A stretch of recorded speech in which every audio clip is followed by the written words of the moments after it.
Hello students, आज की video class 9th के लिए है। आज हम चैप्टर 10 सर्कल की थ्योरम नंबर 6 प्रूफ करेंगे। ठीक है, थ्योरम नंबर 6 का स्टेटमेंट है equal chords of a circle are equidistance from the centre of a circle. है ना, स्टेटमेंट दिया गया है equal chords of a circle are equidistance from the centre of a circle. यानी किसी सर्कल में अगर इक्वल कॉर्ड्स दी गई, यानी दो इक्वल कॉर्ड्स दी गई हैं, तो सेंटर से उस कॉर्ड की जो डिस्टेंस होगी वो क्या होगी, इक्वल होगी। इक्वी डिस्टेंस का मतलब इक्वल डिस्टेंस। ठीक है, तो चलिए इसके अकॉर्डिंग सबसे पहले स्टेटमेंट के अकॉर्डिंग एक डायग्राम बना लेते हैं। यानी एक सर्कल बना लिया हमने, ये बना लिया एक सर्कल, और circle with centre O and radius R. एक सर्कल हमने बना लिया जिसका सेंटर क्या है, ओ है। ठीक है, उसके बाद यहाँ पे देखिए दिया गया है equal chords of a circle. यानी हमें क्या करना पड़ेगा, इक्वल कॉर्ड्स, दो इक्वल कॉर्ड्स लेनी पड़ेगी। तो हम यहाँ ले रहे हैं, एक कॉर्ड ये ले ली और एक कॉर्ड ये ले ली। AB, कॉर्ड AB और कॉर्ड CD, ये दोनों कॉर्ड क्या है, इक्वल दी गई। ABCD क्या है, इक्वल कॉर्ड है दोनों। अब इसके बाद क्या क्या रहा है, equal chords of a circle are equidistance from the centre of a circle. यानी ये जो कॉर्ड्स है, इक्वल कॉर्ड्स है, ये सेंटर से इनकी डिस्टेंस क्या होगी, इक्वी डिस्टेंस होगी, यानी इक्वल डिस्टेंस होगी। तो हम क्या करेंगे, सेंटर से यहाँ पे हम एक परपेंडिकुलर ड्रॉ कर ले रहे हैं। ठीक है, सेंटर O है, इससे परपेंडिकुलर हमने ड्रॉ किया ये परपेंडिकुलर क्या करेगा, यहाँ पे 90 का एंगल बनाएगा ही, है ना। ऐसे यहाँ पे भी सेंटर O से ये कॉर्ड जो CD है, यहाँ पे भी हम क्या कर रहे हैं, परपेंडिकुलर ड्रॉ कर ले रहे हैं। ये ठीक, ये भी परपेंडिकुलर ड्रॉ कर लिया गया। ठीक है, ये क्या है, ये सेंटर है, सर्कल का सेंटर। अब उसके बाद चलिए हम क्या करते हैं, हमें जो जो गिवन हम लिख लेते हैं। गिवन क्या है, a circle with centre O and radius R, a circle with centre O and radius R in which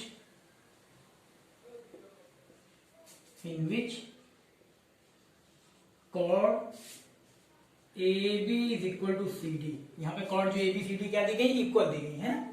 to proof, हमें प्रूफ क्या करना है,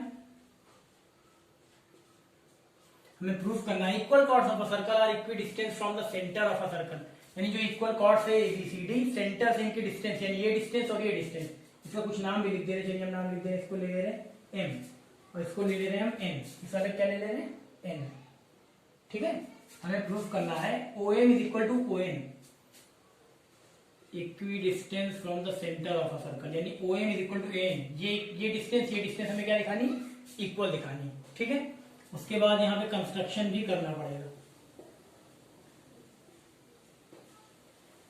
कंस्ट्रक्शन क्या होगा, एक छोटा सा कंस्ट्रक्शन, ये देखिए, join OB and OC।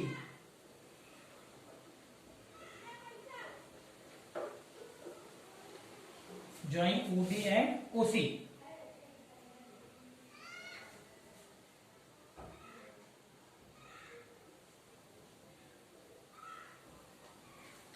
Join OB and AC। और ये है क्या, OB OC क्या है, रेडियस सर्कल, इस सर्कल की रेडियस है, रेडियस हमेशा इक्वल होती है। तो हम लिख देंगे कंस्ट्रक्शन में ज्वाइन क्या क्या किया हमने, OB एंड OC को ज्वाइन किया, तो लिख देंगे ज्वाइन OB एंड OC। अब हम आएंगे सॉल्यूशन पे, यानी कि प्रूफ पे।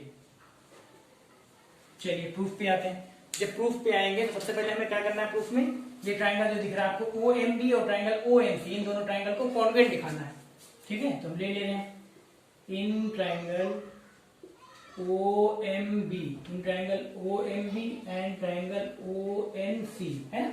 OMB इस ट्राइंगल में देखिए, ONC इस ट्राइंगल में देखिए, दोनों राइट एंगल ट्राइंगल हैं। तो सबसे पहले यहाँ पे देखिए हम लिख ले रहे हैं MB is equal to NC, MB ये लेंथ और NC ये लेंथ इक्वल है। तो हम लिख ले रहे हैं MB is equal to NC, MB और NC इक्वल होंगे। क्यों इक्वल होंगे, क्योंकि आपने देखिए इससे पहले एक थ्योरम भी प्रूफ की है, क्या, perpendicular drawn from the centre of a circle to the chord bisect the chord. आपने पढ़ा है, प्रूफ भी अपने कराया है कि सर्कल के सेंटर से किसी कॉर्ड पे अगर परपेंडिकुलर ड्रॉ किया गया है तो वो परपेंडिकुलर क्या करेगा, इस कॉर्ड को बाइसेक्ट करेगा। यानी AM MB ये इक्वल होगा और NB और ये NC ये इक्वल होगा। ठीक है, देखिए ऐसे हो सकता है। यानी कि मतलब क्या हुआ इसका, मतलब ये हुआ कि MB जो है वो हाफ ऑफ AB है और NC जो है वो हाफ ऑफ CD है। तो लिख दे रहे हैं रीजन यहाँ पे, M B is equal to half of A B and N C is equal to half of C B. ठीक है, तो यहाँ पे M B is equal to N C हो सकता है, ये हो गया। और उसके बाद देखिए एंगल, यहाँ पे देखिए एंगल एन क्या है 90 डिग्री, और यहाँ पे एंगल एन क्या है 90 डिग्री, क्योंकि परपेंडिकुलर है, परपेंडिकुलर 90 बनाती है, तो angle M is equal to angle N. उसके बाद हो जाएगा angle M is equal to angle N. इसका रीजन क्या देंगे, क्योंकि ईच 90 डिग्री है, ईच 90 डिग्री। उसके बाद O B is equal to O C, O B is equal to O C, ये भी इक्वल है क्या, ये तो इक्वल रहेगा, रेडियाई ऑफ सेम सर्कल, यानी एक ही सर्कल की रेडियस है तो इक्वल होगी। चलिए O B is equal to A C, तो 1 2 3 3 सिमिलरिटी मिल गई ना, यानी कि हम लिख सकते हैं so triangle O M B, so triangle O M B is congruent to triangle O N C. Triangle O M B जो है ये वाला ट्रायंगल, ये ट्रायंगल ओ एन सी इस वाले ट्रायंगल के कॉन्वेंट है। कौन सी कॉन्वेंसी कंडीशन लगी, कौन सी कॉन्वेंसी कंडीशन लगी, तो देख लेते हैं हम इसमें ट्रायंगल में। देखिए क्या क्या लिया हमने, साइड ओ बी ली है, साइड क्या ली ओ बी ली है, और कौन सी साइड ली है एम बी ली है, ये साइड ली है, एंगल ये तो 90 डिग्री है ये। तो यहाँ पे देखिए ये साइड ली है, और दोनों क्या है, अगर दोनों ट्रायंगल की बात करें तो राइट एंगल ट्रायंगल है। और यहाँ पे ओ बी की बात करें और ओ सी की बात करें तो है क्या, ये तो हाइपोटेनियस है, यानी कौन सा क्राइटेरिया लग रहा है R H S, right angle hypotenuse side. तो बाई आर एच एस लिख लीजिए, बाई आर एच एस है ना, बाई आर एच एस यानी राइट एंगल हाइपोटेनियस साइड। इस क्राइटेरिया से, इस कॉन्वेंसी कंडीशन से आपने दोनों ट्रायंगल कॉन्वेंट दिखा दिया।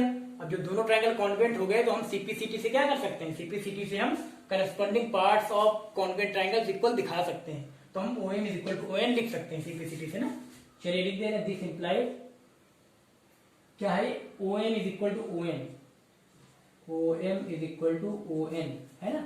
ये कैसे आया, बाई सीपीसीटी, सीपीसीटी है ना, corresponding part of convent triangle, hence prove, यही लाना था।